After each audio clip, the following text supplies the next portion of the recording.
I'll try to stay on top of the chat. Yeah, thanks. Whenever. No guarantees. Just do the best you can, Dan. I'll do my very best for you. Dude, come on, man. I mean, oh, what? Whenever. We are live right now. Hey, party people, what's up? It's your man, Mutt-Man. And I'm here today with my co-creator, Macho Dan. What's up, everybody? I've got my rally cap on today again. We're still You should rallying. put tinfoil on top of that thing. I think what I'm going to do is let my kids decorate it and just start putting like crazy stuff on it. And I would like for the hat to grow as our campaign goes. Give them some stickers and paint pens. Yeah, I might do it myself. I might not let the kids do it.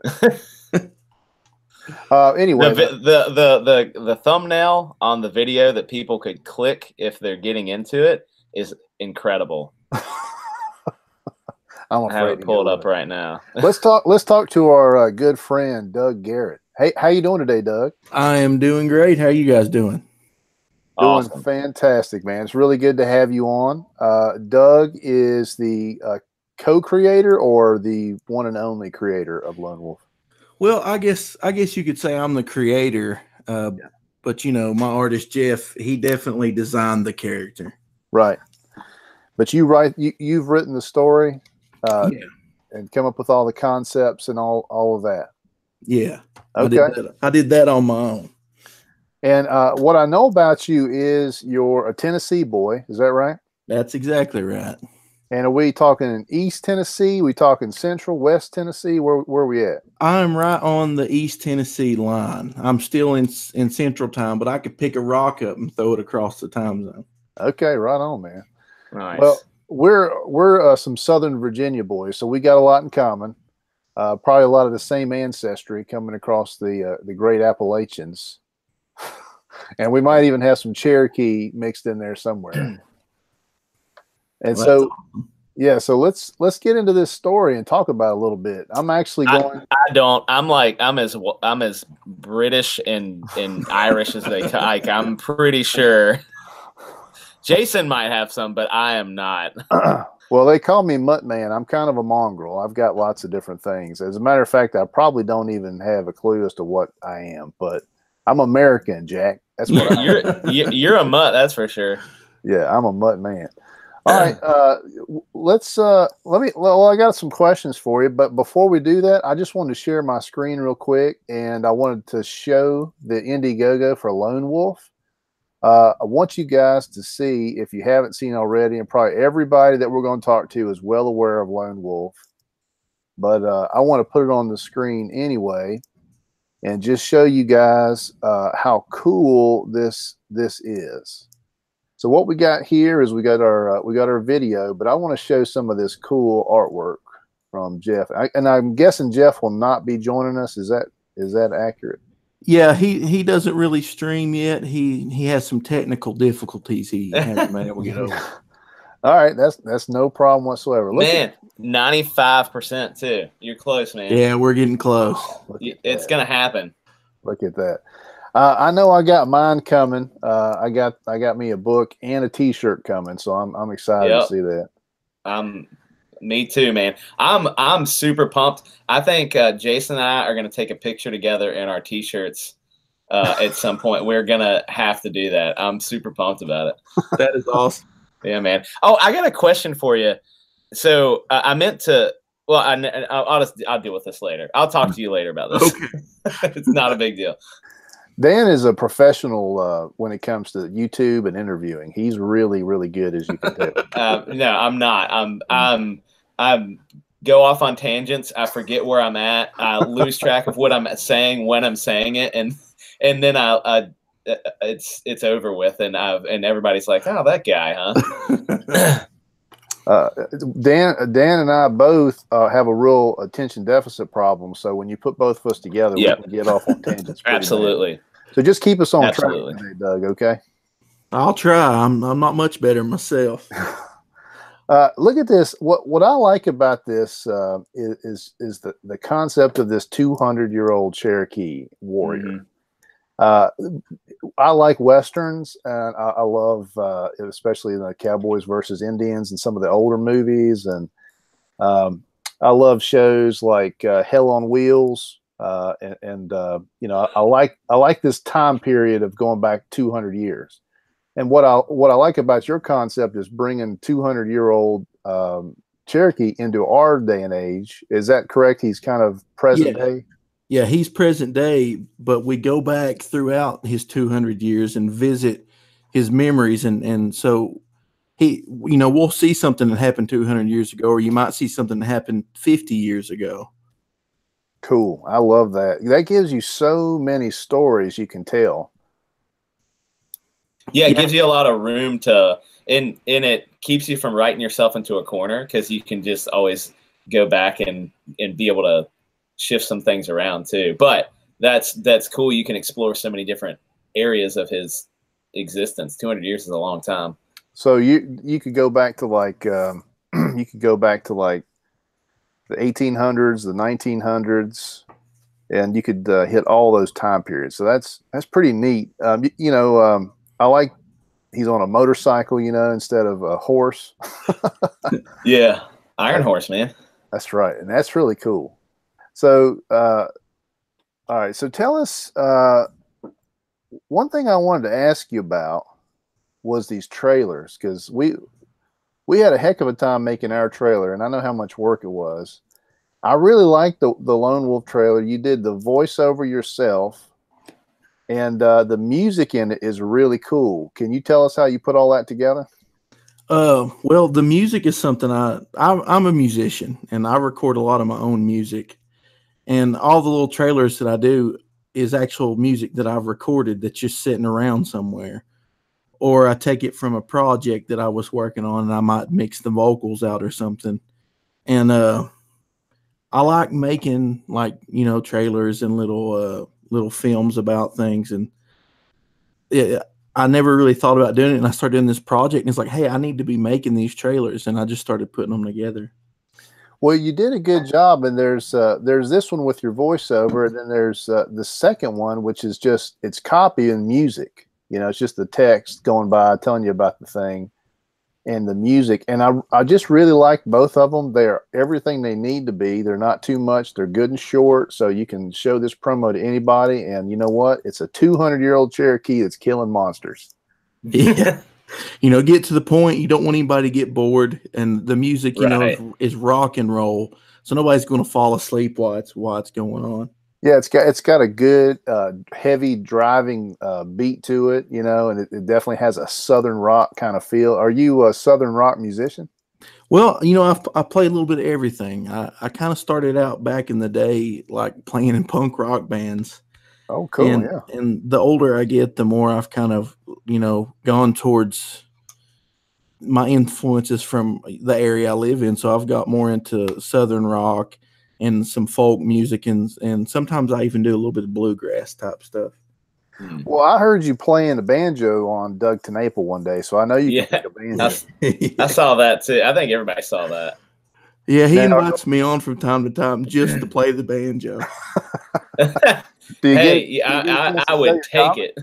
Absolutely. Yeah, get on there. Do you get a chance to talk about your comic at all? Does he help you talk about your comic, or does he just like the music? Usually he'll ask me about it, and his mods will spam the chat with my link. And usually, you know, I'll pick up a sale or two just from playing banjo and talking to Doug for a few minutes. Yeah, man, that is cool. That is cool.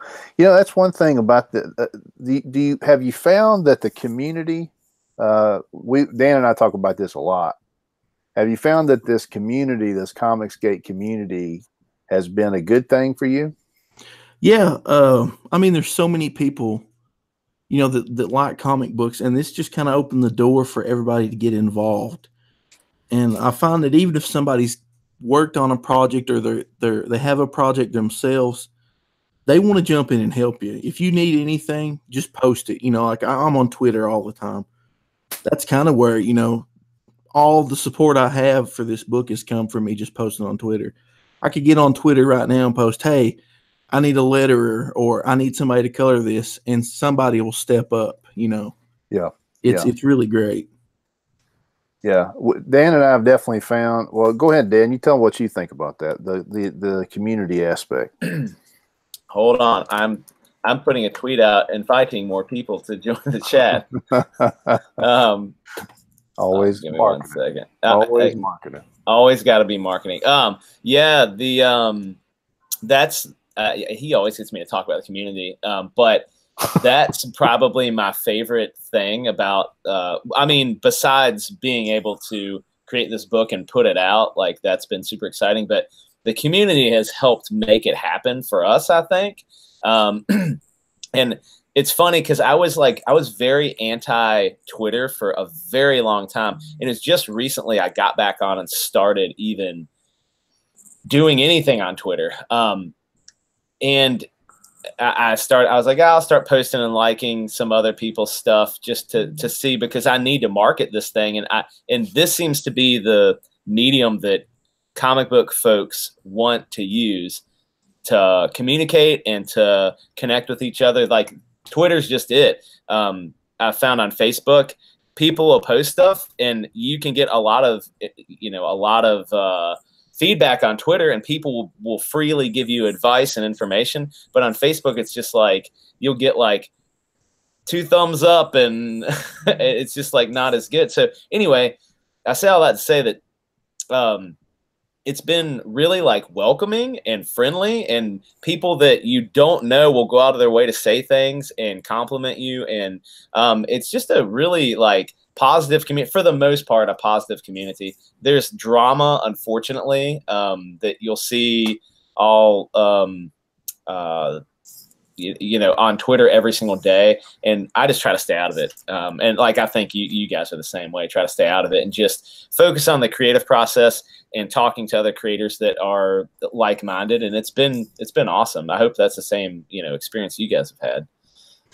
Yeah. Like you were saying, I made a Twitter account about 8 years ago and used it like 3 times and never used it again. Yeah, that's basically me. And everybody, like, when I started looking into this, I found a couple of YouTube channels talking about making comics, and I just commented. I was like, what can I do to find an artist and get started doing this? And they were like, get on Twitter. And so I got on my 8-year-old Twitter account, and yeah, I think I've been on it a month and a half, 2 months now, and I'm up to like 470 followers. And man, that's wild. Yeah, it's crazy. And people, they're going crazy over this stuff. And I can post a picture and no joke, I'll have 25 likes in like maybe a couple hours, and right, a million retweets. So it's getting around, without much effort at all. Yeah, I noticed.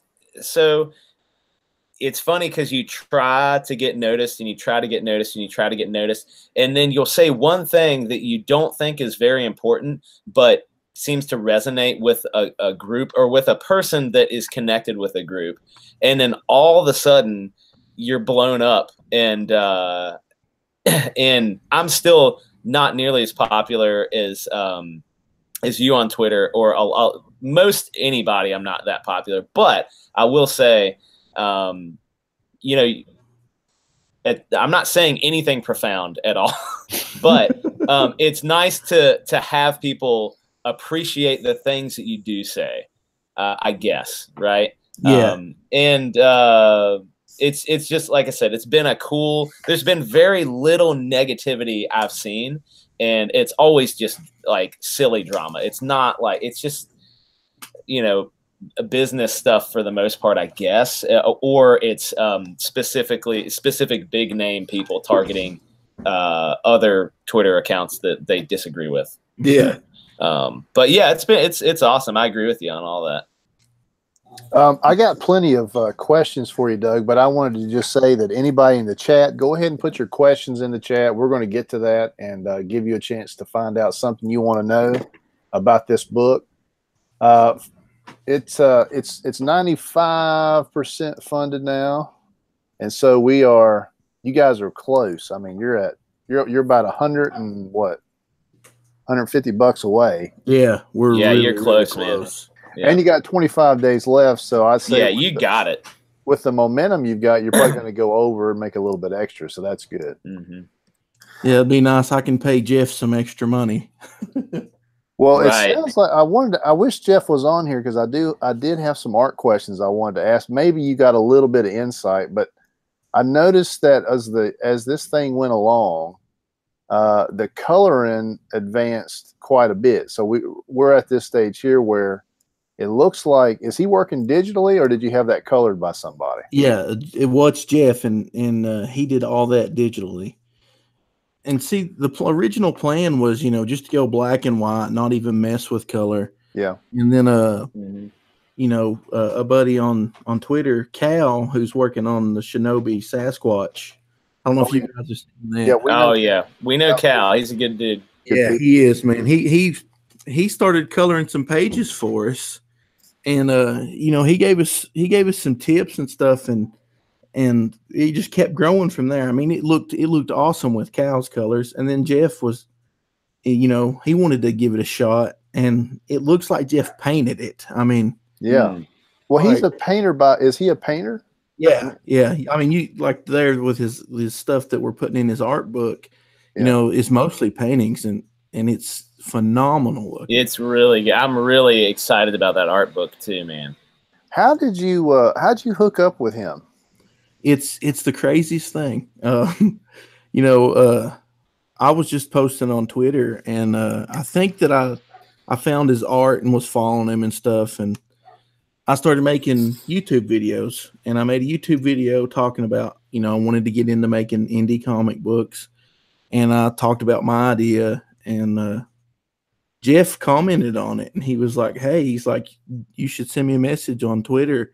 And we started talking, and he lives in Saudi Daisy, which is like, I don't want to dox him, but he lives like, that's like an hour and a half, 2 hours away from me. And he's got, Jeff's lurking in the chat, he says. Sorry, Jeff. But, he's got Indian, Native American blood in his family.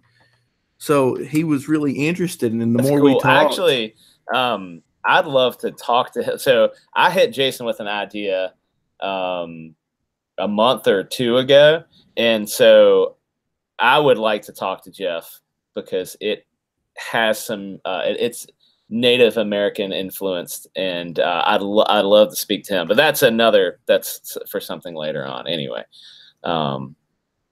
But yeah, that's cool. Thanks for getting on, Jeff. I know you're. He said, "It's okay. I don't get scared." Well, if he's like me, he's got plenty of protection because we're Americans. Oh yeah. Kind of thing. Yeah. Thanks for lurking too, Jeff. I'm glad you're in here. Well, since you're listening, Jeff, I want to say that your artwork is just killer, and adding that art book to the deal was just over the top. I mean, I think that really help things out, wouldn't you say? Yeah, absolutely. You got your sound on there, Dan? That was me. My phone popped up and it came on. Oh, no problem. No problem. Doug's booming. Boomer Doug. All right, so let's talk about this bad guy. What's up with what is this your villain right here that's on screen now? Yes, that character is named Mad Dog. Okay. And he's also been around for several hundred years, but when we see him here, Wolf doesn't know that the dude is still around. So he recognizes him from way back and is just shocked, completely shocked, and in utter dismay because here's another 200-year-old person running around. Now, do these guys have abilities, or are they just old? Now, like this guy here, it's a supernatural type thing. The reason why he's around for 200 years, you can see, like if you look at him, he's really crazy and kind of weird looking. But Wolf, he's the last protector of the earth, and it was passed down from his grandfather. So it came with a gift that gives him certain abilities, and that's one reason he's lived for 200 years. What kind of abilities do they have, or can you tell us that without spoiling anything? Well, like Wolf, he doesn't know how to control it that well. So he doesn't really know the extent of his powers, but he is faster and stronger. And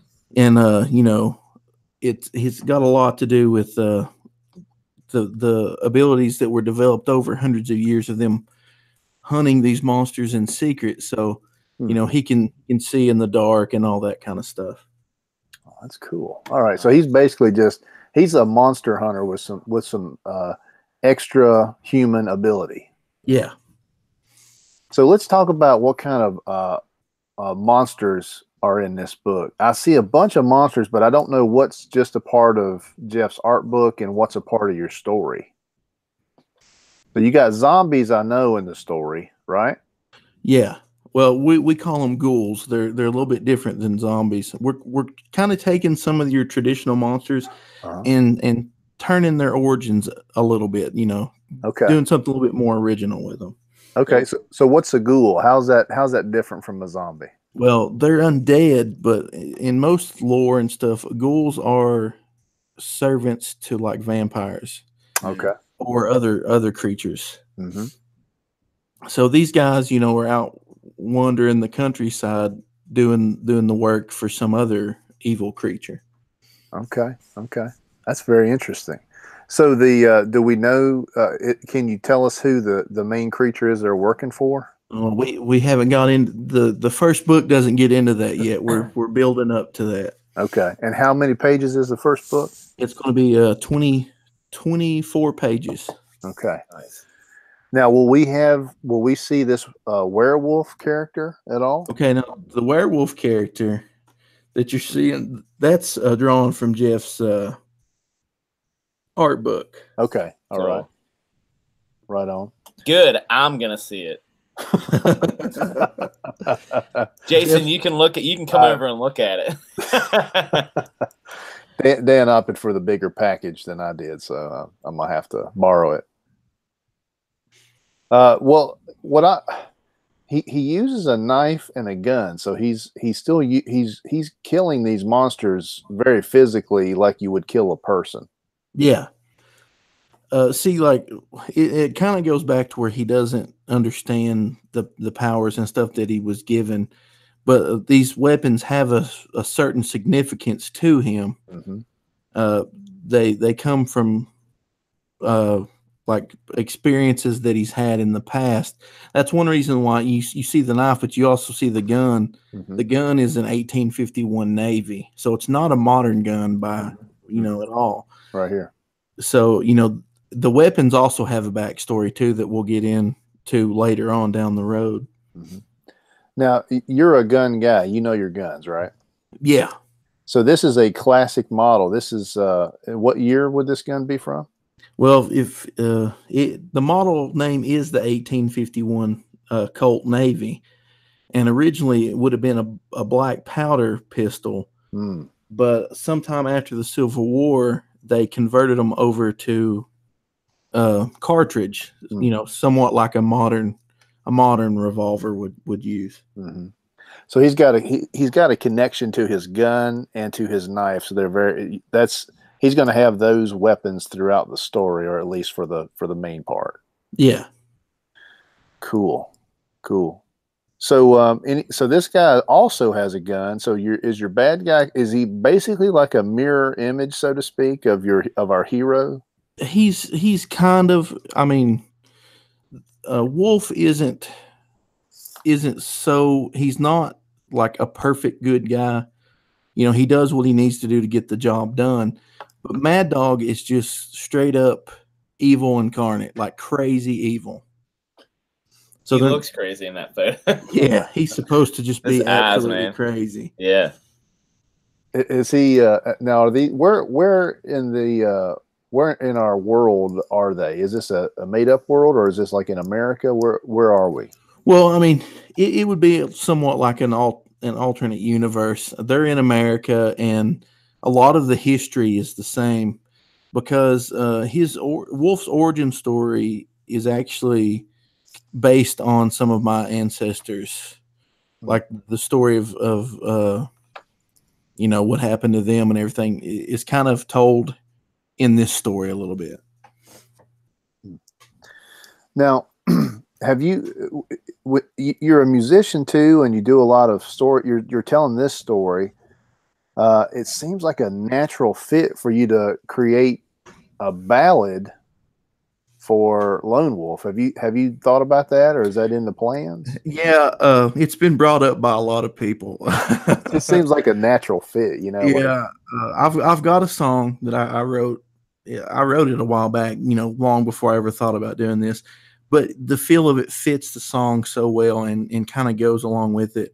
I'm going to sit down and start working on it. And I actually have 3 or 4 songs. They've kind of got that like cowboy western feel, but still kind of modern in a way. Yeah. And I believe I'm going to give those away as a free download for everybody who's backed the book. Dang. Oh, that'd be cool. Keeps getting better and better, man. That would be really cool. Yeah. Because I tell you what, like just from you sort of set the tone already with your music in the trailer. And so that really creates the ambiance when you're looking through this campaign.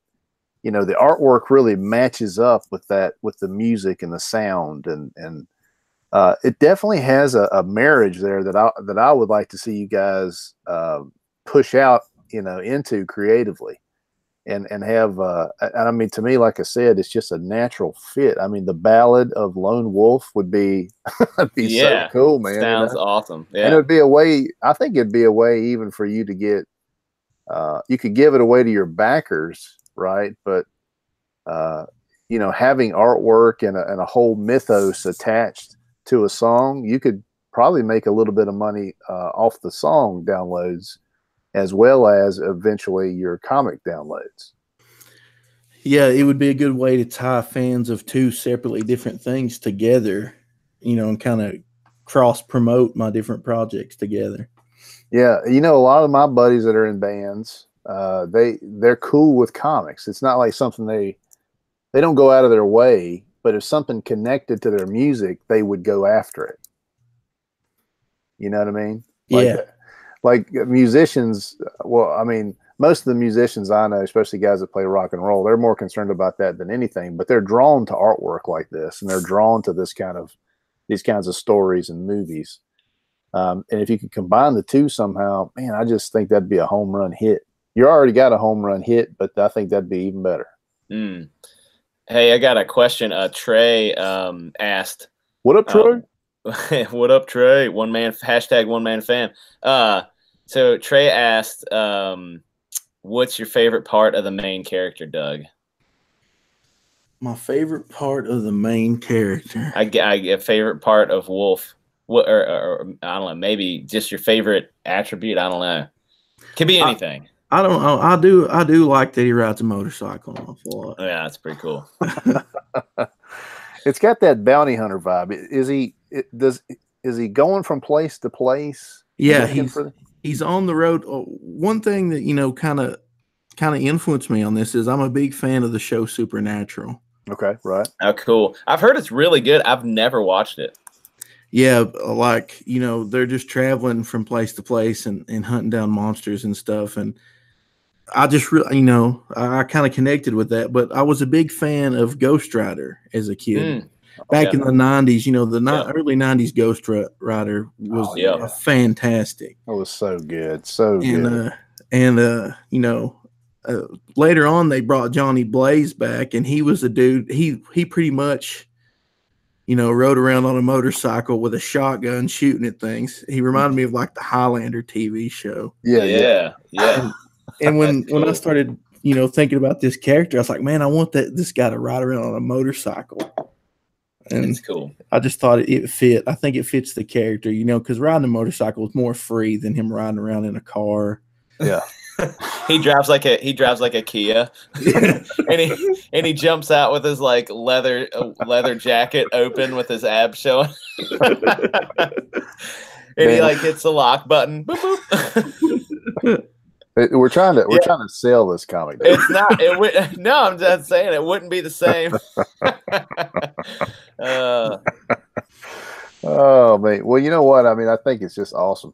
So like if this guy comes rolling into town, there's just it's like got that vibe where anything can happen. You could bring in new creatures. You could have vampires easily. You could do werewolves. You could do zombies. I mean, just any kinds of crazy, Sasquatch, whatever you wanted to do. It could fit so many different storylines, and each issue could be its own little bounty hunt.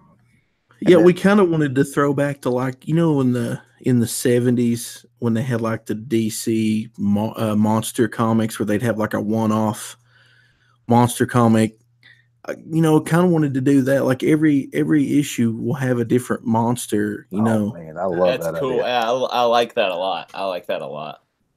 And that's kind of an old school way. Like the issue is the entire thing, and you can consume the story in one issue. It's not like where modern comics like to drag it out over 12 issues or 8 issues or whatever it is, and make an arc in those issues. And that's there's something really special about being able to pick up a full story, whatever it is, 15 to, in your case, what is it, 20, would you say 22 or 28 pages? 24. 24 hours. Yeah, okay. I was wrong. Completely wrong. But 24 pages, like that's pretty. Like there's something about that that's really satisfying. You can go beginning to end, and you get the story. And obviously, the story can continue, but you don't have to be missing a part. Yeah, exactly. Every story will be self-contained, but they'll all connect together, like you're saying, because. Sure. Now you pick up a comic now, and it's like you've got just a very small part. If you missed the part before, you have no clue what's going on, and you're completely lost. And I don't want anybody to feel like that, with anything that I do. Well, it's a real art form too. If you look back and see how they did it, they had a whole system in place, like Marvel and DC had their whole system in place where they could create these one-off stories, one-issue stories, and that's how they did it for years. But it's easier to tell a story long form, actually. It's really difficult to condense that story down into 22 pages and still be good, Right. But it sounds like the concept that you've got allows for that a lot easier because you can, Lone Wolf can come into town. You don't have to spend a lot of time on that. People that know the character know he's going to come rolling in on that motorcycle, and there's going to be some monster somewhere, and we're going to find it, and it's going to happen quick. And then we're going to have our resolution. And by the end of it, we got a dead monster and he's back on the road again. Yep. Hey, let me ask you a serious question, Doug. Okay. If Wolf came into my town and he saw me and he saw these teeth, look at this. Look at my fangs. You see those things? That's real. So if he saw those, would he be after me? Or does he know? Because I'm not being serious, but well, it kind of goes back to the powers that he was passed down. I believe he kind of, he can sense. He's got centuries, pretty much of expertise that's been passed down to him. He'd walk past me and be like, "He's harmless." But yeah, I get the question. So I used to work at a place where I taught kids all the time, and it would be anywhere from like 13 to 18, and constantly the younger ones, especially the little girls, would be like they'd be staring at me for the first 15 minutes, and then one of them, whoever was the bravest one, would be like, "Are you a vampire?" And I developed an entire answer for that. Yes, I'm a vampire. I'm what they call a daywalker. And I know that I don't glitter like they do in Twilight. But how am I presenting to everyone? Did you just do that, Jason? Yeah, I just want everybody to be able to see those teeth. Okay. Dang, look at those things. Look at those bad boys. Those are terrible. And so, but I used to tell the kids I was in the Twilight movie. And evidently I haven't seen it, but there's a bald vampire in it. I'm like, you guys know there's a bald vampire and they're fighting in this scene. And they'd be like, yeah, we know exactly what you're talking about. And I'd be like, yeah, it's me. And a lot of kids went back home thinking I was in that movie. So yeah. That's funny, man. Then I didn't go through a goth phase and have them put in. they just grew that way. The orthodontist actually offered to grind them flat, and I was like, no, please don't do that. It makes me unique. Okay, they're perfect for eating steak. I mean, I can. You know what? I crack ice with them. The point it like cracks ice. Really, I love chewing ice. It's really terrible for your teeth, but I do it. That's what I use them for. Fun fact, everyone. All right, so my ADD train is left. You guys can get back to talking about something serious. Thanks, appreciate that. So yeah, so Doug, look here for the troops. This is great, a great package. You said you get the digital copy and a physical copy, and then 5 copies. Man, yeah, go to Operation awesome. Gratitude. Now that is a great deal for anybody. $25. I tell you what, man. I mean, you must be getting a heck of a deal on this print run, because that is awesome. Well, you know, when I priced everything, I went ahead and priced. You know, it's figured in to print 500 copies. Okay, gotcha. And you know, the more copies you can get printed, the better deal you're going to get. So sure. Yeah, yep. And one way or the other, even if nobody picks this right here, I believe that I'm still going to take a portion of my print run and donate to that, because that's an awesome project and everybody needs to check it out. Yep. Man, yeah. I love that right there. And to me, I mean, that is so generous to send 5, because, you know, this looks like it's going to be the kind of story that a soldier would really enjoy. That a man's going to want to read. Yeah, that's right. A man's man would love this story. Yeah. And Doug, like I told everybody in the last 2 or 3, I don't know, I have had a black hole of streams, but I've said that I had talked to you and you had mentioned Operation Gratitude, and that's who I have ultimately reached out to try to get some information about donating. But they seem to be like an awesome way to go, and they kind of know their market with these soldiers, and they're going to try to get them comic books, the ones that dig them. So it looks pretty cool.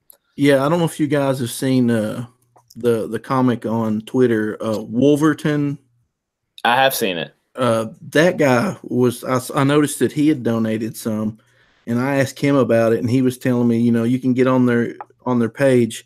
And I sent him an email, but I haven't heard back. That's same with me. I sent him an email, haven't heard back. I figure they're probably pretty busy, but yep. I got to looking, and all you got to do is fill out the form, and they'll send you the information on where to send it. So no matter what, I'm going to send them some. Yep, same deal with us. Absolutely. We got a question in the chat from Chad Middleton, and he said, "Will Wolf fight against cult members?" Yeah, somewhere down the line, I've got so many creatures and bad guys, planned out. But there's going to be like a cult that worships some kind of monster, and he'll end up fighting them and the monster. So cool. Like they're gonna get Cthulhu to come out of a pond somewhere, and then Wolf gets to jump in and go after him. That'd be awesome.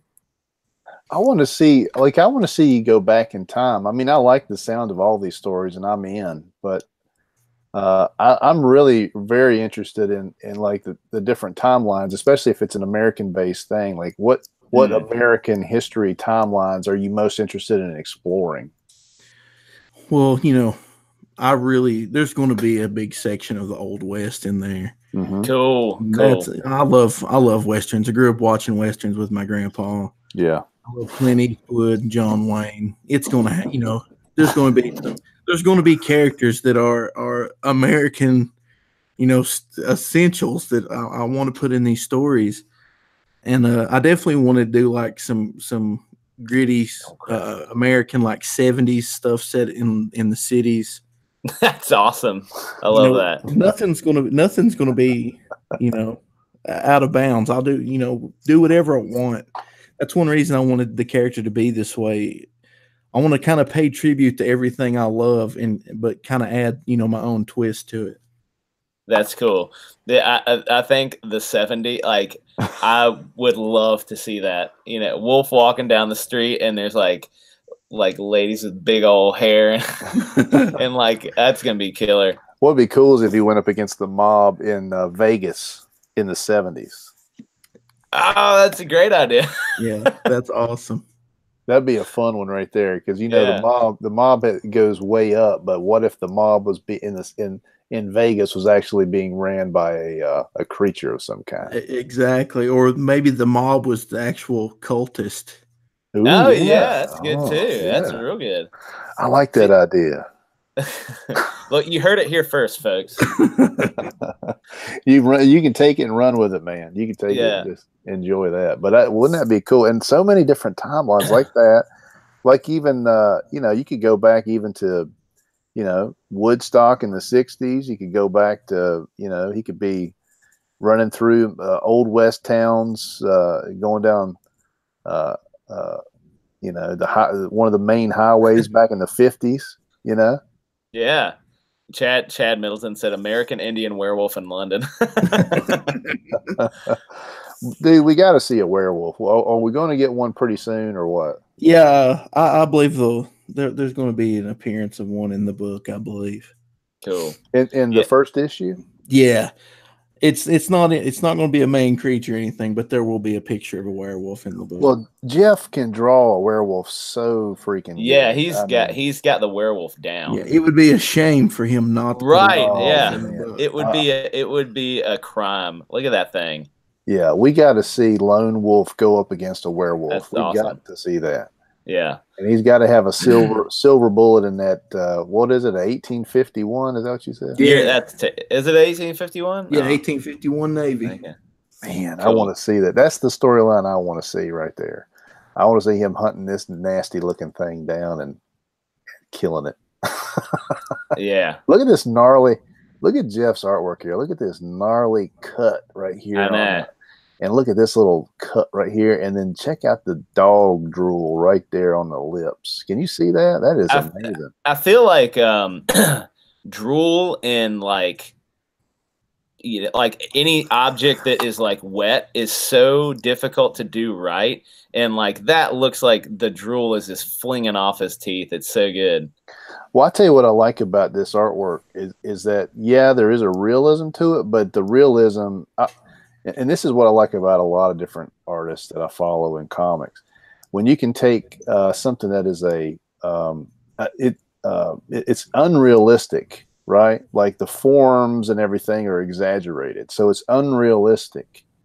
But then you put realism layered on top of it, right? So it makes something that is exaggerated look real, and that's where you get that real dynamic appeal. And he's doing this in spades, so I really appreciate that. Now, look, I have another serious question, but did you see my my Lone Wolf action figure? I did see that, man. That was awesome. If only he'd turn into a wolf when you turned him. This one guy, man, I can't remember who it was that tweeted what it was.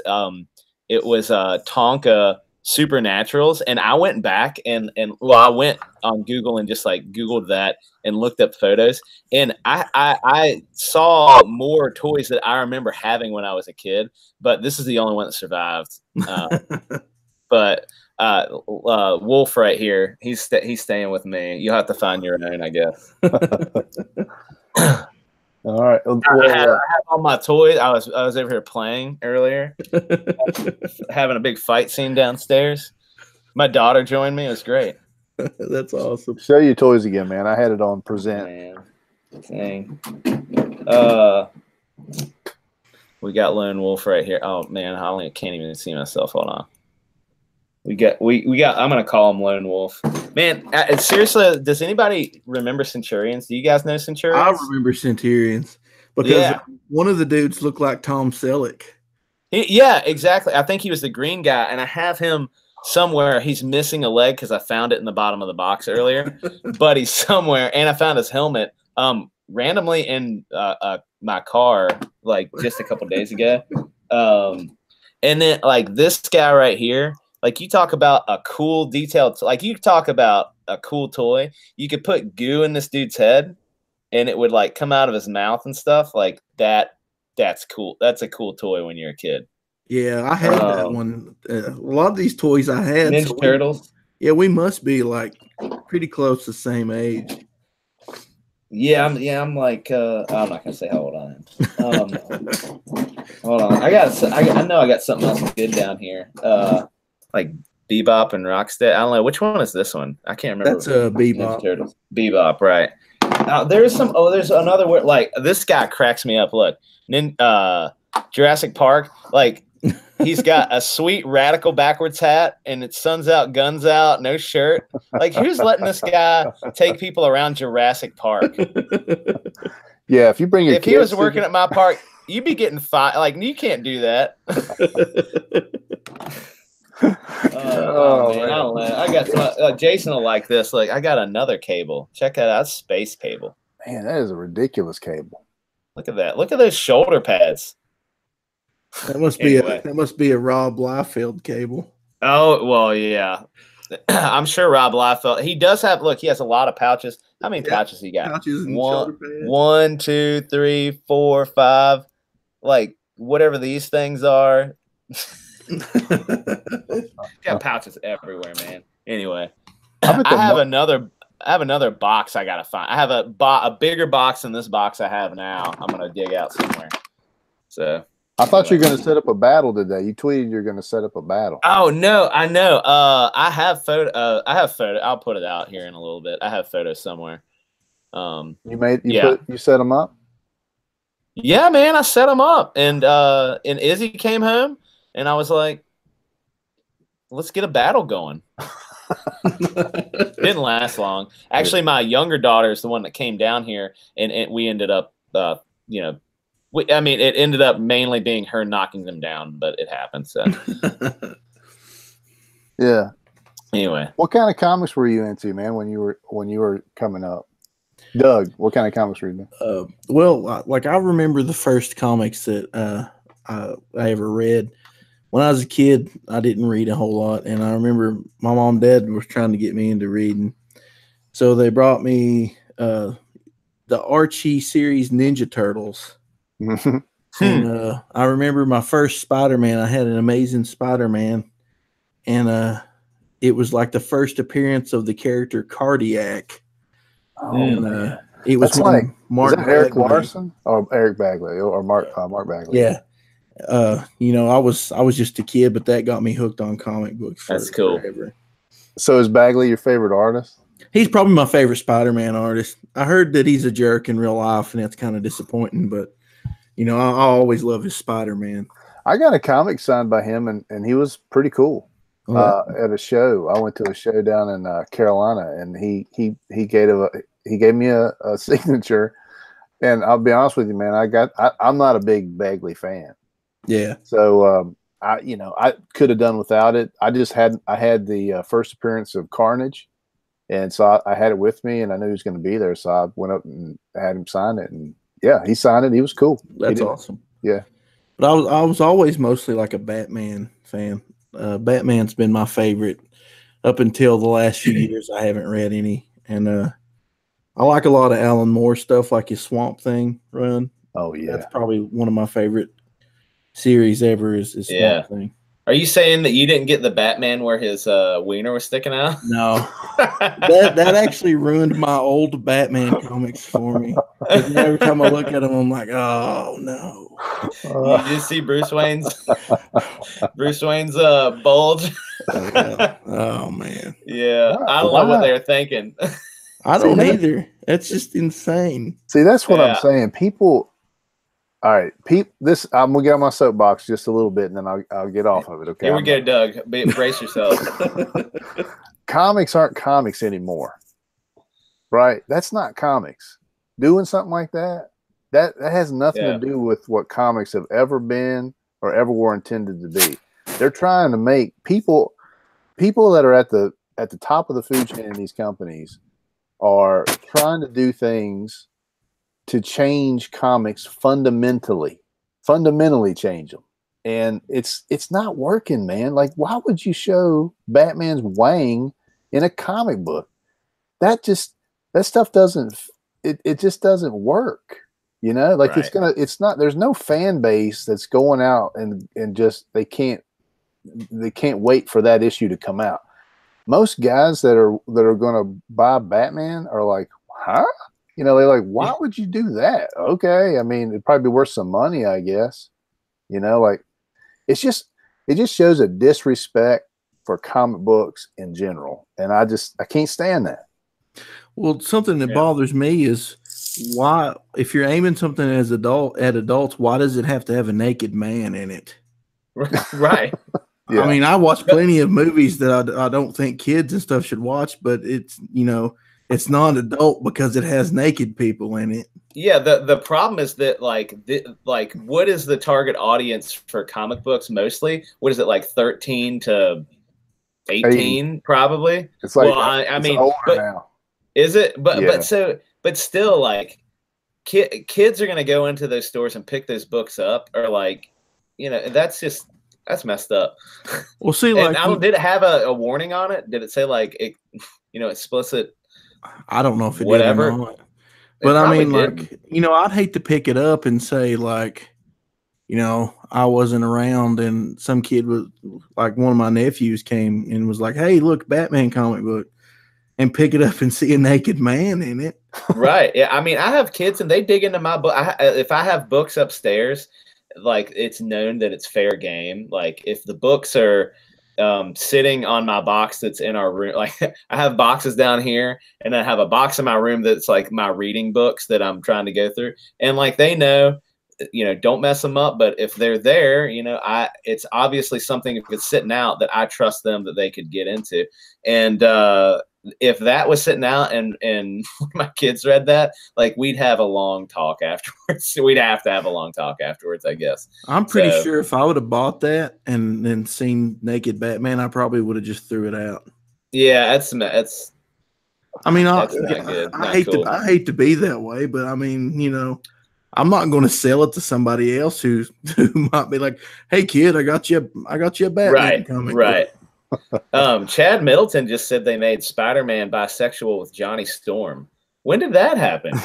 I mean, I haven't been buying Marvel books for a while, but when did that happen? That's crazy. It was implied. I think he's being funny. I don't think it was a like real thing. Well, no, I mean, they kind of made it like, you got to go back and watch some Zach videos because he covers that. And he talks about how they're talking to each other like a couple millennials, but it sounds like, you know, sounds a little. My boy Zach, I've been leaving him hanging lately. I haven't been watching all of his videos lately. Gosh, yeah. I mean, you can go in there and watch his movies for days, man. Days, yeah. Yeah, you fall down one of those YouTube black holes. Oh man, yeah. But what else were you into, man? Anything like? How about this? This is a question I love asking people. Do you have a character that you love that all of your friends hate? Because I do, and Jason makes fun of me all the time about it. But do you have a character that's like, it's like a D or F list character that you love? Well, you don't have to have one, but I'm just curious. Well, I always loved the Phantom.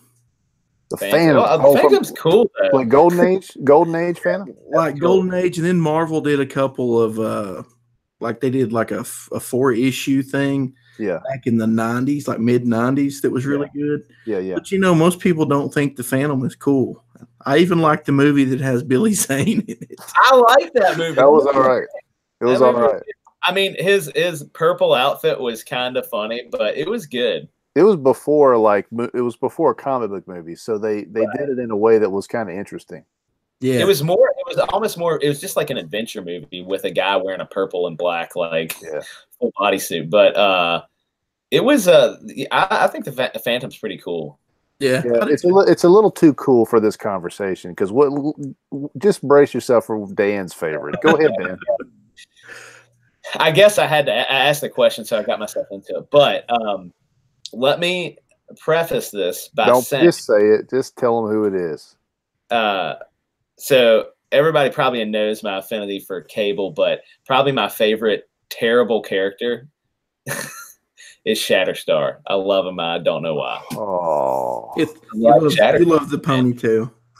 I like you know what it is? I like his ponytail because I can't grow one, and I also like his half cape. I dig a half cape on one shoulder. That was the worst character that has ever been created in all of history of comics. You can't find Long Shot is a way better character than him. Look, I had Mojo to fight. Look, he's in bad shape now because Shatterstar's been taking him apart, man. He only has half of one arm. He doesn't have anything. Oh man! I think everybody hates Shatterstar so bad. That's why they made him such an idiot in the new Deadpool movie. Oh man, he's so bad. And I heard that it's like he is like pretty much made, which is fine. I have no problem with it because I know he's bad. I know he's not a great character. Everyone, I do. We got several viewers here, guys in the chat. If you think Shatterstar is cool, if you think it's a great character, put a 1 in there. If you think he is awful, put a 2 in there. We're gonna get a lot of 2s, and that's fine. I'm okay with that. All right. I know. Show Dan how wrong he is. When you're 10 or 11 and you pick up a book and there's a dude with a double-bladed sword, all right? Why do you need 2? Why do you need 2 blades on the same? There's no reason for it. But I was like, that is radical because that is extreme with a capital X in front. There's no need for the E. And I was all about it. Dan is so 90s. It's awful. It's just awful. Yeah. I probably make people sick with how 90s I am. I like a lot of 90s. We already got it too. Yeah. It's a 2 for sure for me. See, I don't read a lot of modern books because there's so much stuff I missed from the 80s and 90s. I'm still going back and reading a lot of that. Man, I could just live off of that stuff. You know, a lot of people. Here's a question for you: when's the last time you went to a comic shop and bought a brand new book? Well, the newest book I bought Venom #1, and that was probably the first new comic that I'd probably bought in a year or two. Yeah, because I'll go and pick one up on occasion and I'll read it and I'll be like, this is just okay. But I'm more likely to buy a bunch off eBay, a bunch of 80s or 90s stuff off eBay and read that. Oh man, yeah. I mean, like you can go back, you can go to the long boxes. At a con. This is what I do. Yeah. I hit up the con or I hit up, one of these like, sales or, just wherever they got a long box. And I'll just dig and I'll find treasures all day long in a long box.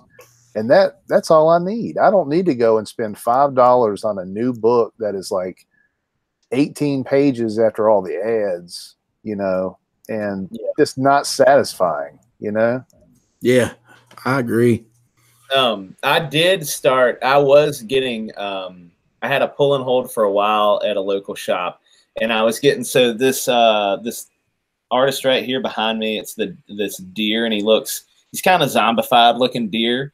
And, he's an artist called Matthew Roberts and he did a book for, Image called Manifest Destiny. And it is an awesome book. It's really good.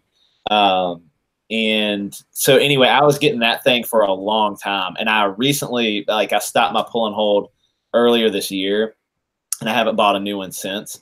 But I'm with Jason. We'll meet up at a lot of cons, the local ones, to our area. And,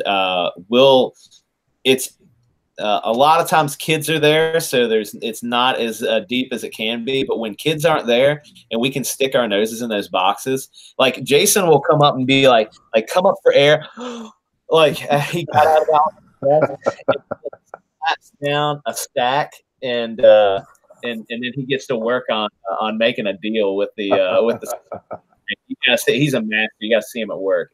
I'm a dollar bin dynamo. I'm a dollar bin detective. And he'll be like going through the box, and then he'll be like, whoosh, and he's like, commodity number 8. I needed this one. and he'll crack it up and oh yeah. And he's like, that's the stuff.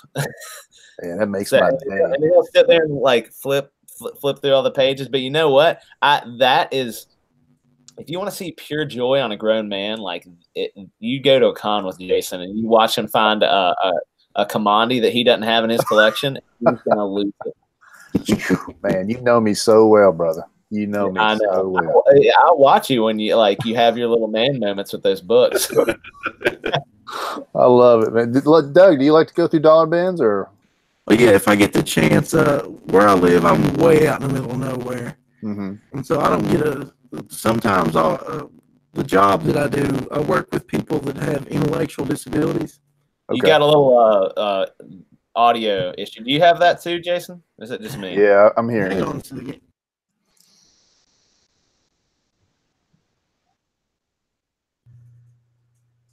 Can you guys hear me? What? Yeah. Okay. It's my laptop. For some reason, the USB cable wants to stop giving full power to my microphone. But the job I had, I worked when I used to work first shift. I take these guys and we'd just hang out, drive around town, and they would like to go to thrift shops. And I didn't realize how many comic books there were in these little thrift shops. So we'd go back, once or twice a week and dig through the cheap pile of comic books. And, you could find some really awesome stuff. I didn't even know anybody in my town would even have collected. But as far as like being able to go anywhere, like I haven't been to a con around here. Like the closest one probably be like 3 hours away. Oh man. Yeah, that's why I do most of my comic shopping online if I can, or just thrift shops or wherever I can find them. Man, let me ask you this, going back to what you don't have to say anything at all if you don't want to. But do you do like day supports for adults? Yeah, I used to do first shift, and now I do seconds and thirds. Cool. But I love my job. It's a lot of fun. So it's funny. And I guess I'm not doxing myself too bad, but my wife has a job within that industry. So anyway, I get to hear about her side of the business and the really good days, and then sometimes it's not so good days you have to deal with. But yeah, it's cool, man. That's a honorable profession. It's something that a lot of people wouldn't be able to do. So that's cool. And when people really love their job, that's the people that really are able to help the individuals that need it. So that's cool, man. What else you got, Jason? I asked the chat a question. I'm hoping that they'll chime in. I said, thank y'all for chilling with us tonight. What kind of comics are you guys into? New, old, indie, mainstream? I just like to know what people are buying, what they're into. Yeah. For me right now, I'm all over the place. I'll buy old, like we were talking about, I'll get old stuff in the dollar bins. But honestly, I am more interested in the comics that are coming out of the indie market right now than I've ever been before. Yeah, absolutely. Yeah, there's some crazy good stuff. Did you guys see the Something Real books, the 1 and 2? Yes. Yep. I ordered those, man, and I got them the other day. They're so cool. There's something completely different about them. I can't really, they're not a copy of anything, but the artwork is good. The story is awesome. And it just blew my mind that these guys are indies, Yep. That one looked really good. I missed that one. We talked to Critias was on the channel with us probably like a month ago or something like that, and his Detective Dead book looks crazy. It just looks crazy. It's insane. I love it.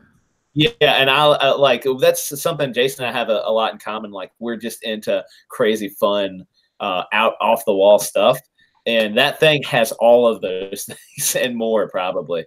But yeah, it looks great. Trey says he gets some new and some old. He gets a lot of dollar bin Spider-Man comics. Trying to collect a ton of Spider-Man. He's his favorite. And then Zach says, just getting into indie comics. I had to come back after almost 20 years. I dropped off when I discovered Women and Booze. And was disgusted by what I saw from the big two. Yeah, absolutely. And And then Trey said he's backed several campaigns, but hasn't got any of the books yet. That's where I'm at too. I've backed several campaigns, haven't gotten books, but that's okay. And then Zach said something earlier. I meant to say it, but I forgot. But he said his dad worked for Bagley and Lockheed before he got on at Marvel, and he actually got to go over to Bagley's house for a studio tour when he was a kid with his brother, which is pretty cool. I think that would have blown my mind if I was like a young comic collector and got to go over and see something like that. That's pretty cool. Yeah, what a great opportunity to go to a comic, a mainstream guy's house and see like the artwork that he's created. I bet that was something to see. Yeah, that's cool. What I was gonna say, like, do you have a favorite? Like, do you have a favorite artist? I know you said Bagley. Do you have any other artists you really are into, or are you just kind of just open to whatever? You collect like I don't follow artists or writers. Usually it's a character. If there's a character I like and it looks cool, I'll pick it up. Yeah, that's cool. I think I was like that for most of my childhood. I was just like, whatever was the coolest looking thing is what I picked up at the time. But I've started getting more into specific writers or artists. And like I've always been a big George Perez, or I've not always, but I've become a Perez fan, George Perez. Yeah. And I like his like incredible, like he's just so detailed. It's really cool. And so actually, should I say what our link to him, Jason? What? Perez, our Easter egg? Jorge? Jorge. Go ahead, man. You already started. You're like, I guess you're like asking. It doesn't matter. Say it. Our little Easter egg is in our 16-page zero. Yeah.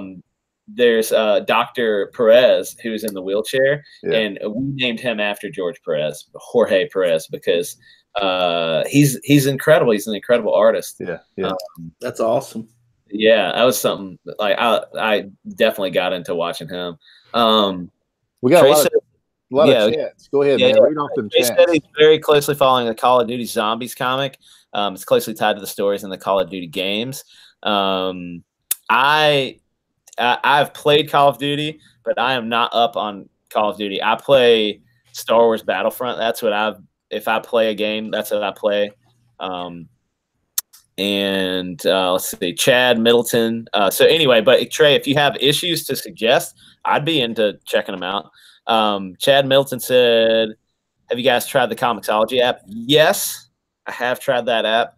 And it's pretty cool. You can basically buy, they have free comics every month. They change, but you can buy comics at a somewhat reduced price just because they're digital and they don't have to print and all that stuff.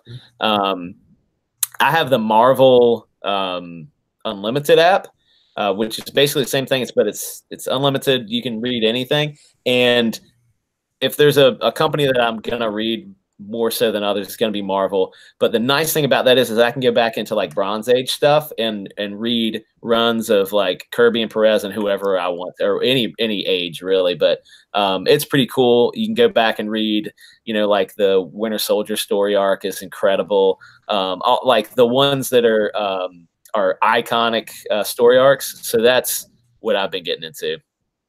Yeah, it's only recently I think that the downhill slide has really taken effect. Like, I mean, early 2000s, there were some great stories that came out. I mean, I was buying Civil War for sure. Winter Soldier's another good one. I mean, there was some fantastic stuff that was out during that time. Yeah, I really liked the Captain America run where Bucky was Captain America. Yeah, they did a great job with that. Yeah, it was fantastic. Everything surrounding that even touched that book at that time was pure gold. Yeah, and that was who was that, Dan? That was who was the artist on that and the writer? If you didn't say what it was, I just have it like on the tip of my tongue, but I can't remember. Somebody screaming at the is it start with a B? Guys in the chat, y'all help us out. It's late. Right? Brubaker? Brubaker, yeah. Exactly. Ed Brubaker, yeah. Got it. You did it. For once, you did something right. Every once in a while. That Winter Soldier run was okay. So good. That's a great example of how you do a character right, even when you're replacing, right? Like, okay, so like Cap, they pushed Cap out, they brought Bucky in, they made Captain America something different, but he was different. He was different. He wasn't really Steve Rogers. He was something completely different, and everybody was well aware of that fact, and that's what made it interesting. Captain America with a metal arm and a gun. You know, like he took on the mantle, kind of like, you know, like a Nightwing taking on the Batman mantle, right? But he did it in a way that was strained for him, and you realized it was strained because this guy was an assassin, and now he's supposed to be the symbol of liberty. You know, so like there was a good strong dichotomy in that storytelling, and that's why it was good. They treat the characters like real people. You know, and they say, what would Bucky do if he was put into this position? And that's what makes it good. It's when they take these characters and they transform them into somebody that they have never been, right? Like Iceman's the best example I can think of right now. Iceman was one thing for 40 years, and then all of a sudden he was something else. And it's not that people, you know, I'm not trying to get too political because I'm not really into all that, but I'm not making Iceman gay was not necessarily the big issue. It's that that character wouldn't have been that, right? So if you want to include that into the story, there's lots of ways you can do that. A good writer can figure that out, but they just jammed that character trait into a character that would not have been that, and that's why it wasn't any good. Exactly. Yep. And, you know, nobody would have been against a new character like that if they were written well. You know, that's one of the biggest things. They want to add stuff like that, but they want to make people stereotypes and whatnot. Mm-hmm. Dude, Jason, I just need to tell you that Trey says he likes your dirty shirt. He didn't say it was dirty. I just put that in there. Yeah. Got my Spidey on today. I don't even know who that artist is. This is just old. Yeah. You guys are exactly right about all that, and you know, without getting too political, you're spot on. I think we're all here for the same reasons or have the same opinions on that. Yeah, but that's the thing that where everybody gets it twisted, and that's where I think they get Zach and Comicsgate and a lot of the people that are attributed to this way of thinking. They get it wrong. Right. And they throw out this blanket language like somebody's a bigot or somebody, you know, is hateful toward a group of people. And that's not it. It's just that I've known Dan for a long time. And if all of a sudden Dan came up as something Dan wasn't, I'd be weirded out by that, you know? Like it's like, you're not Dan. Who are you? What are you doing in Dan's, you know, life? And you know, it's just strange. And we've spent years with these characters. You know, especially X-Men. I love the X-Men. Yep. Okay, let's read some in the chat. There's a bunch of chat in there, Dan. You want to go back and kind of check it out? You missed some. Oh, I did miss some. Chad says he's going to check out the Marvel Unlimited. It is good, man. Seriously. It's relatively cheap it's like $60 for the whole year. And so I did that, and I have, like, usually I'll go up at night after I'm done talking to Jay, after I'm like through talking to Jason, finally I'm done with it. I'll go upstairs and read some comics to just get him out of my head for a little while. Well, I know with Comixology now, you can pay like $5 or $6 a month and get a ton of unlimited books too. Yep. I went back and was reading a lot of Image stuff that I missed back in the day, like Savage Dragon and Spawn. Yep. That's the one thing that I almost made me buy Comixology instead is I started reading, like, they had some free Mignola books, and I absolutely love Mike Mignola art. It is like I know it's somewhat simple, but it's some of my favorite. And so I started reading Hellboy from the beginning. And they had like 2 or 3 volumes that were for free at that point in time. And I read them all. And then he had this one called, it was like Lord Baltimore or something. And he's like a vampire hunter. it was incredible. And I just like started going through some of that stuff, and I kind of missed that, but ultimately it came down to those big Marvel story arcs that meant so much to me when I was a kid, and getting back to that. Hey, Dan, chat. I'm gonna do your job here and kind of go back in the I was chat. going back to it. All right, you take over. Just let me do it. Just let me do it. Let a professional step in here for a second. I'm gonna go back because let's see, where was it? Yeah, here we go. Sepdinov 7 of 9. Hopefully, I'm saying that correctly. You've been hitting me up on Twitter today. Very cool. Thank you very much. And I think you're a supporter of our comic. I want to say thank you very much for that.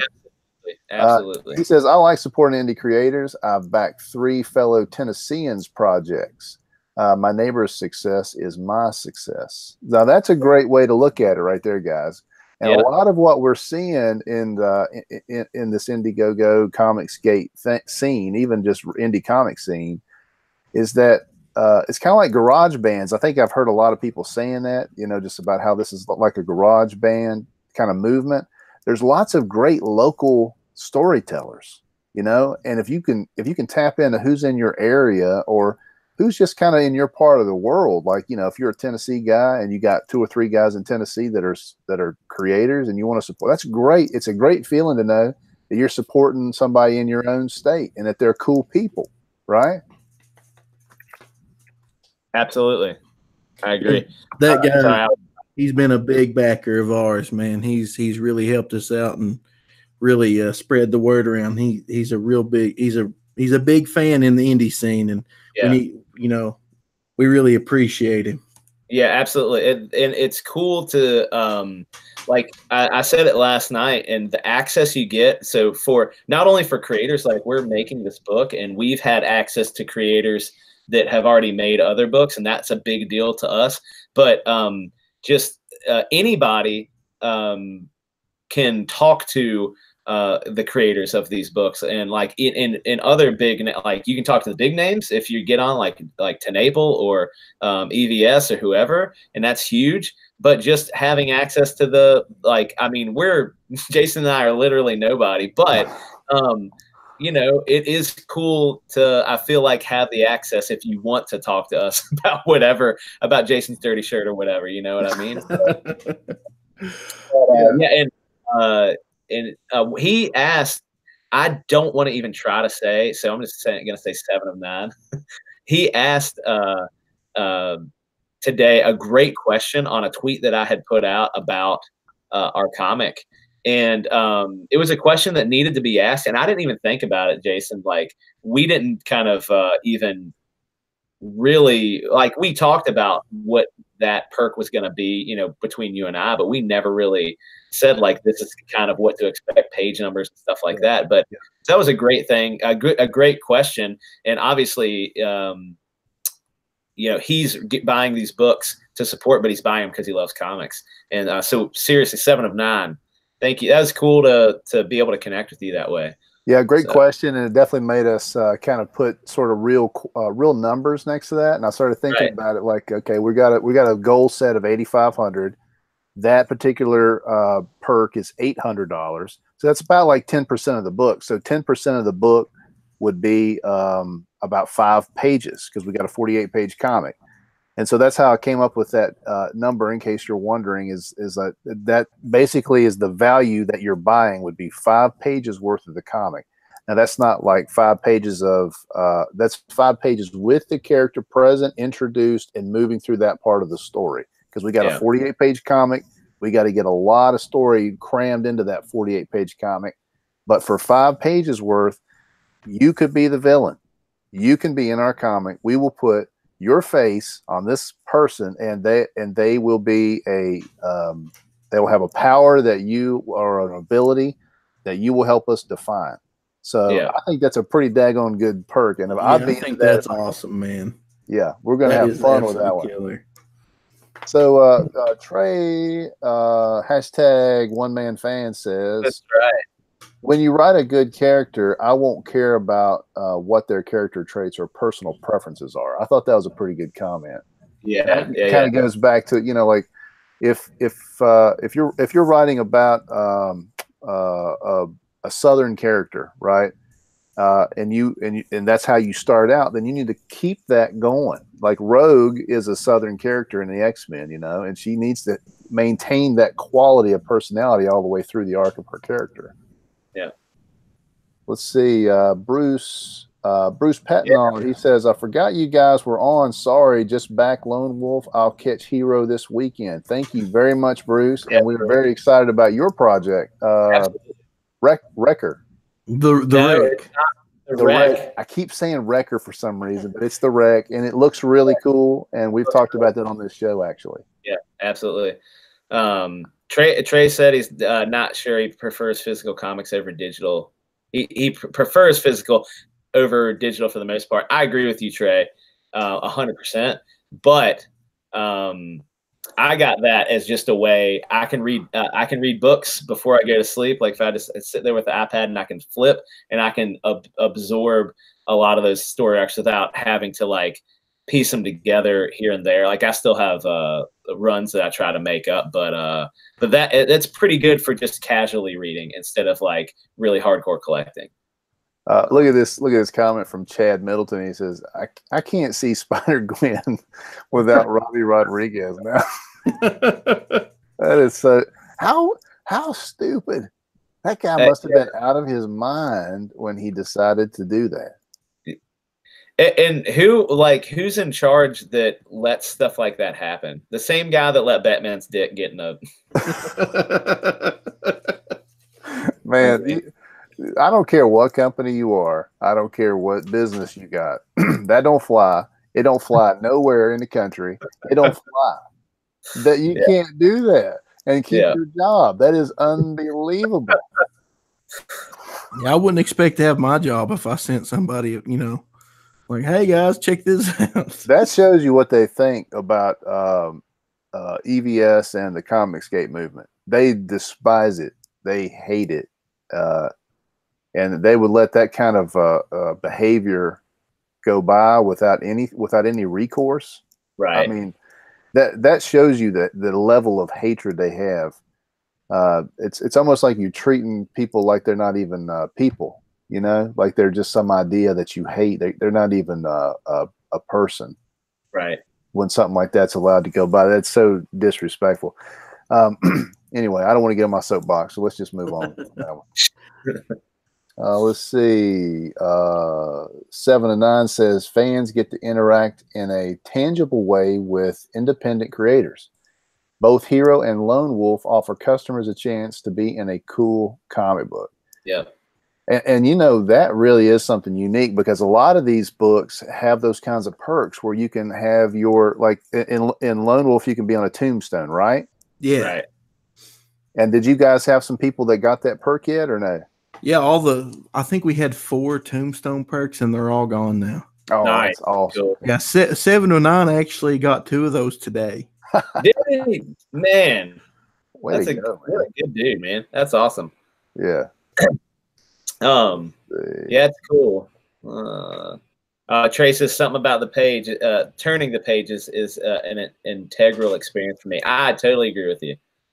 What's up, Tyler? Tyler Carpenter's in the chat. What up, Tyler?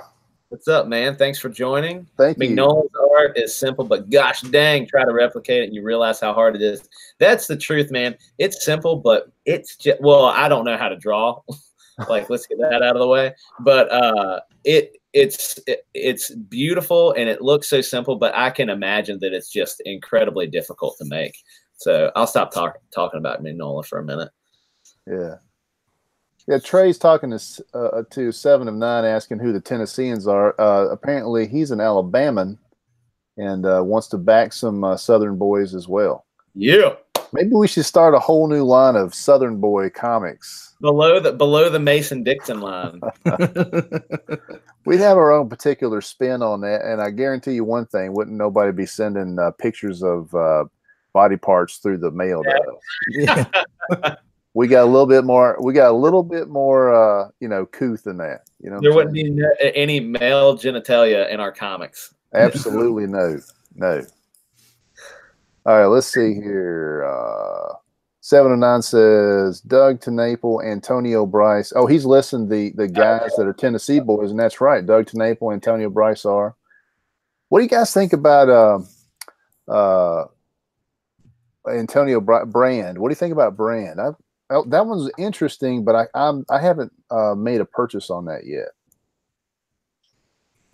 I think it's a cool concept. I just, me personally, I want to see more artwork and more stuff going on before I back it. You know, the higher price stuff, a lot of it, you know, I like to see a lot of artwork and things before I drop $35, you know, on a book. Right. Well, I mean, he's got the artist on there, Kanan. Oh yeah, Kanan is killer. He's absolutely killer. I mean, it's you don't get much better than that. I mean, I've been watching Drawn and Quartered. I don't know if you guys like that, but I love getting on there and watching Drawn and Quartered, especially when he's on there, because man, that guy can throw down some ink in a way that's just fast and really good. Yeah, he can. Didn't he give you advice? He did. I put a video on my channel here. Because to me, that was a big deal. Like, you know, I'm getting back into the artwork. I definitely was an illustrator for a long time. My career path went a different way, and I went more digital with everything, graphic design style. And so a lot of those kind of like, you know, soft skills I kind of lost. So getting back into it now, I'm putting ink down in a way that I did, you know, 10 years ago. And I got a lot of sort of like relearning to do, but it's coming fast. It's coming back to me fast. So I'm really enjoying it right now. The process is great. The illustration is fun, right? Especially on Hero, because Hero is such a fun book to draw. Yeah, your Thundar last night was awesome too. I was digging it.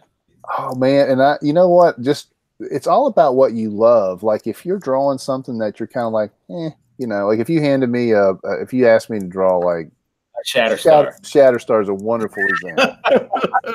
If you ask me to draw Shatterstar, it's probably not going to go well. You know, like I'll draw him, but it ain't gonna. I might put a little bit of what I think about him in the illustration, you know. But he might turn out like you like him. But if you give me Speedball, now you throw. If you say, "Hey, Jason, we want you to draw Speedball," you never answered that question. I didn't get a chance. That's my man, Speedball. So you like the guy who set off Civil War and caused the death of an entire small town in Connecticut. I know. I hate that about it, but just think about Speedball for a second. He's a young guy, right, who's got a really fun personality, and he bounces off stuff. So you could like the Hulk could throw Speedball and he would literally just bounce off of wreck everything, right? Just like you could throw him into a crowd of people and he would just wreck the entire group, bouncing off of everybody with kinetic energy. Now that's cool comics, man. You gotta admit. He doesn't have a sword with two blades, so I'm not into it. Or half. You can't hurt him with a sword. Speedball cannot be hurt with a sword. He's got kinetic energy surrounding him. He can't be. Oh, he has a little force. He can be hurt with a sword though, if he's not in his using that kinetic energy, right? You know, I just realized something. Speedball was the catalyst for the fall of comics. Here's my theory on that. Okay. Speedball was fun and silly, right? But youthful, right? Like Marvel Comics in the 90s. Yeah. And then they turned him into this catalyst for they basically used his personality to stupidly destroy or kill like kids and stuff like that, right? Like families and stuff, which started Civil War. And then they turned him into this grotesque monster. What was the name of that monster? Penance. Yeah, I hate that. I hate that. But they turned all those Penance books. Yeah, and they turned him into this Penance character who basically is a self-loather. Yeah, he basically is like what causes self-mutilates, maybe, I guess. Yeah, for me, like that's a good placement right there where you can start to see the demise where comics started to really take themselves too seriously. Yeah, yeah. You know, I don't know. I love Civil War, but I didn't like that. Let's see. I was gonna look at a couple more of these things. Trey says Wrecker sounds cool.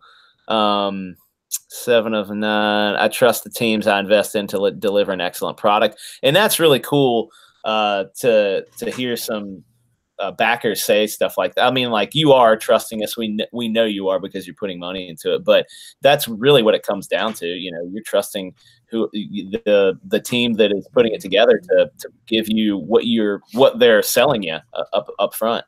Also, Trey says it's Alabaman, not Alabamans.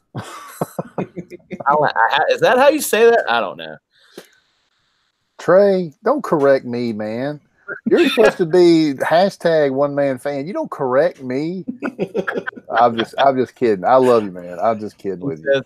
Brand looks really good. Oh no, don't go to sleep, computer. He says Brand looks really good, but he's not sure what it wants to be. So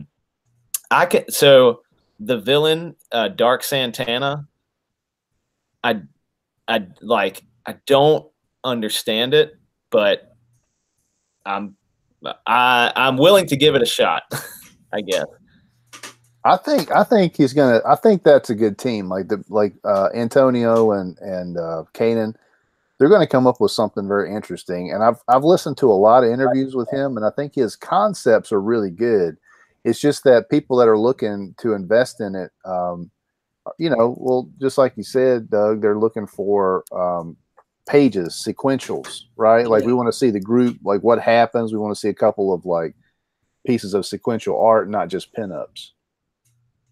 Yeah, because I know the art's going to be great, but I don't know if the story's something that's down my alley or not. Yeah. And I think Kanan. I'm just speculating, but I think Kanan's in demand, so he's got a lot of clients, and he's got other books he's working on, so he may have a lot to finish up before he can even get started. But either way, dude, hats off to Antonio Bryce. That guy got the artist to work with him, and he got some kind of big name satirist or artist to do like a alternative cover or something like that. Did you guys see that? Yeah, I saw that. I can't remember the artist's name, but they're pretty well regarded. Yeah, so it's pretty cool.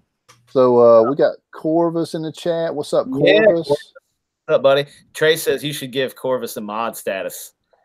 I will. I don't know how to do that, to be honest with you. He should. He's in here throwing down the links for us and everything. We didn't even do that. Thank you, Corvus. Thanks, Corvus. No, you didn't do anything wrong, Corvus. We're not saying.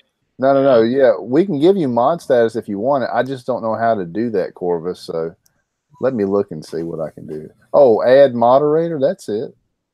Alabama.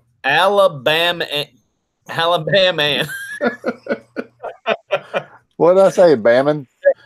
Alabama. Trey is phonetically spelling it out for you. Me, probably. Give me a break, man. Give me a break. I said it just right the first time. Alabaman. The problem is you're not in Virginia. See, in Virginia, we know how to name places. Like, Virginia is a beautiful name. It's a beautiful place too. And so we say Virginian. See how that flows off the mountain? Virginian. You guys still can't get it. There's an I in there, he says. There's a what? Alabaman.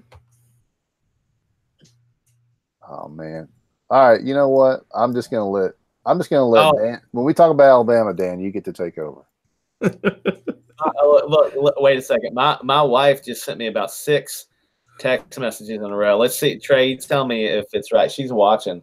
She says, OMG, it's Alabamian. Alabamian. That ain't right. Come on, man. Y'all are probably making this dude angry. Oh, he said no. He said that's exactly what Trey just said. Alabamian. Alabamian. Alabamian. Man, I'm sorry, Trey. We're just gonna. Trey, we apologize profusely. We apologize that we offended someone from Alabama, from that beautiful part of the country. Our one man. There you go. He said our one man #1man fan, and we can't even pronounce where he's from. I'm sorry, man. Hey, I got nothing for Trey. Consider me. Go ahead. Like Trey has been watching. Like when he is literally the only guy in the chat. Someday, like just sitting there watching us, and I have to say, like that guy is he's had our back from the beginning. So anyway, shout out. What up, Trey? Right. Trey is the man. He's really cool. Yeah, my wife just said he should be my one-man fan now. I taught you how to say Alabama.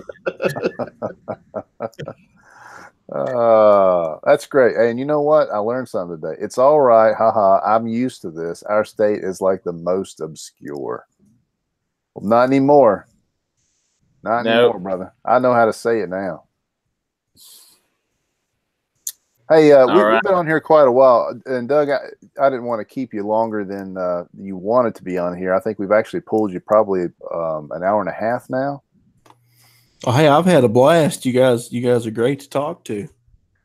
Well, you are welcome to come on anytime. And probably what we need to do is get a group thing going one day with you, and would love to get Jeff on here. Hate that he's out in the sticks where he can't get. He said it in the chat. That's the only reason. He said I'm out in the boondocks or sticks or something. Yeah.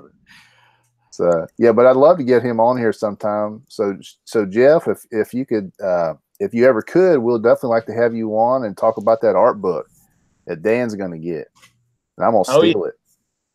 You can look at it. I'm gonna turn the pages. I'll still have my T-shirt I can wear over there. We're gonna wear those together. We're gonna take a photo together. It's gonna be awesome. We're gonna tweet it out to Doug. It's gonna be awesome. Hey, I forgot to ask this. When I was ordering my T-shirt, it actually had me get 2 sizes. That's what I was going to ask him about. Yeah, it's glitched. I don't know why it does that. When I set it up, it just completely glitched. A lot of the later perks that include T-shirts, I put it in there. But before I order the T-shirts, I'm going to email every person that got T-shirts and make sure that we got the right size. Cool. Right, yeah, cool. I just went 3X because I didn't know what to choose. Yeah, it's funny because everybody's telling me they're trying to choose one because it's got 2 menus, but it makes them choose on both menus. Yeah, I was like, you know what? He's gonna figure it out. I'm not worried about it. You have a lot. We have a lot of trust in you, Doug. We just. That's right. That's right. So we got Christopher Ryan in the chat now. What's up? Yeah. Yeah. We man, and Jason, we have we got 14 people in here right now. Do you want to cut it short when the fans are just arriving? Well, not just arriving. We had fans here, but they're just getting here to listen.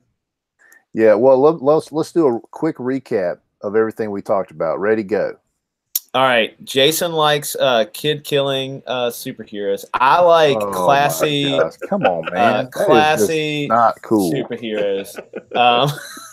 Yeah, let's talk about. Let's see. Doug has now. Look, Doug has a book coming out. It's Lone Wolf. He only has like $150 left. So get out there and throw some dollars his way. Get that thing funded so I can get my T-shirt. All right, and Jason can look at my art book. What else we got to say? Robbie Rodriguez and Gwen Stacy is a terrible decision. Terrible. What else is in the chat? Let's see. Corvus is a. Corvus is now a moderator. Yeah, he's got the wrench, and I learned how to do that. Nobody knows how to say Alabama in. All right, we do now. We've offended our #1man fan. What else have we done tonight? I mean, it's a really banger night for us. I'm really proud of what we've gotten taken care of. So, but what do you guys got to add? I don't know. I'm gonna make Trey. Trey, do you want to be a mod too? You should make Trey a mod. I should have made Trey a mod first before I made Corvus a mod. Let's see, Trey. I'm gonna make you a mod here. Honorary. Yeah. Here's your wrench, buddy. Hope you enjoy that. Very good. Yeah. So anyway, let's get you guys. We got to get them over the top. I know probably everybody in this chat's already give them the wrench. Everybody in this chat is already probably back Lone Wolf. But if you haven't and you watch this after the fact, definitely go back this book. Now listen. I know, man. Where's it at? I'm gonna pull this up. No, go ahead. I'm gonna pull this thing up. I was just gonna say, Lone Wolf is a book that's got legs, and here's why. The man has created a cool character, first of all, but it's a non-specific cool character, so there's lots of growth. So we know he's a 200-year-old Cherokee warrior, but he doesn't know it. He's kind of like a Wolverine. He doesn't know everything about his powers and abilities. So he's going to grow. We can grow with this character as the stories progress. There's going to be a one-shot story per comic. So that one-shot story per comic is a great old school comic book method that we love, and we want to see that come back. So buy number 1, and then when number 2 comes available, get number 2, and let's keep this book going, especially at these prices, because Doug has got some great prices and some great perks. And Doug, we're going to hold you to this. You're going to write that Lone Wolf ballad, and it's going to be a killer piece of music that goes along with the whole ambiance of the story. There's going to be creatures. There's going to be ghouls. There's going to be werewolves. There's going to be, I'm hoping, some vampires. We might, this is a suggestion, and you got to pay me if you do this, but 1970s Vegas mobsters who are cults to a monster. That's a great idea. Might be the best idea that we come up with, including our own comic. It's pretty cool, man. I mean, it's going to have to go in there. Hey, I will say you must have got somebody else, because it looks like you're at $116 now left to get there. So that's just a couple more, man. Awesome. Yeah. So I just did some quick maths here on the cell phone. Shoot, I had something to ask you guys, and I totally lost it. Christopher Ryan likes that idea, by the way. So that's at least 4 people now that think that's cool. Yes. Trey says Vegas Monsters sound freaking epic. Yeah. And 7 of 9 says cool. See? Yeah. That's good, dude, man. You like that? You do the 70s, and then you can go right back to the Civil War. I mean, you could do all kinds of stuff. Guys, that's what's so cool about Lone Wolf that people don't get, is it's got so much legs. It could go so many different places with it. It's a fun concept. A lot of fun. Man, I can't. You know when you like have something, you're like, I'm gonna file this into the portion of my brain that's gonna be up front and ready to go, and be able to ask somebody a question when they're done talking. That part of my brain is damaged, I believe, because probably from hitting the tree while you're riding that crazy bike down the hill. Yeah, maybe so. God, man, I hate when that happens. It happens every day to me. Zach Hawkins is signing out. Zach, we're going to sign out here in just a second. Peace be with you, my brother, and I hope you have a wonderful evening. Yep, absolutely. Same thing, Zach. Take it easy, man. My whole brain is damaged. It's okay, Trace.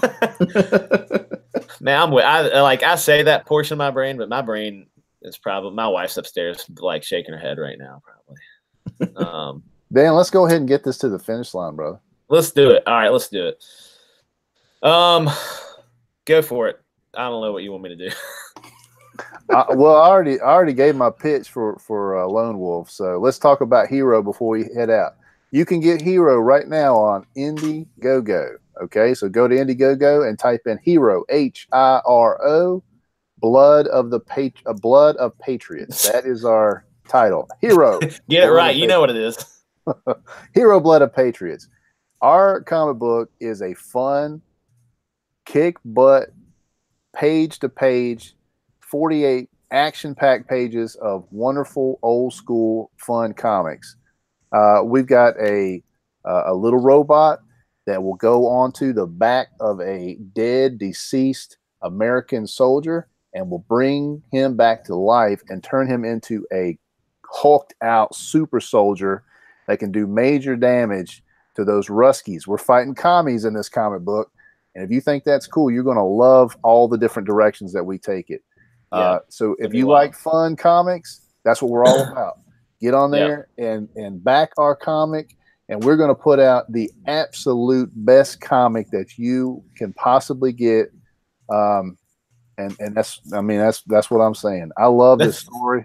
I think it's going to be it's so much fun to draw that I can't wait till you guys actually get to see the full thing. Yeah, it's going to be killer. We've worked a long time. We've said it many times. It's been over 4 years of us planning this out. And we have like scribbled on notebook papers and done voice recordings, and Jason's drawn on napkins and everything you can think of to get to this point. And we're ready for it. We're ready to put in all the work that's required to make this thing happen and get it out to you guys. And we're just focused on, we've just had enough of seeing the things that we don't want to see in comic books. And we figured we need to step up and put the things out that we love and that we hope that you guys are going to love, which is fun, action-packed, rowdy comics. And that's what we're after. Yeah, man. So, yeah, thank you guys. Thank you, Corvus, for accepting the wrench responsibilities. And thank you, Trey, for being absolutely offended about being an Alabamian. Alabamian. I'll never say it incorrectly again. I'll say it correctly for the rest of my life. We appreciate seven to 9's getting out of here. Thanks, buddy. Yeah, man. Appreciate that. Corvus, Bruce. Yep, all you guys, thanks for getting in here. Ryan, or Christopher Ryan, we appreciate it, guys. Yeah. I'm reading this last little. I think it stands now before Xmas Drought. We have Hero, Lone Wolf, The Wreck, and Lair. Yeah, man. Great group of people to back, absolutely. Hey, look, they told us that we couldn't. That we told a lot of people said, it's a bad idea. It's a bad time of year. And me and Dan are like, we don't care. This is a great comic. If you're going to spend your money on something, if you're going to spend your money on something, spend it on a great comic book, like Lone Wolf. Yep. And we've had a couple people buy the double pack. I'm hoping that they're buying that double pack and they're like, I'm going to get this thing now. When it comes out, I'm going to have something to give to, somebody else. And the gift of comic books is the gift that keeps on keeps on giving. Anyway, sorry. Come on, need some water.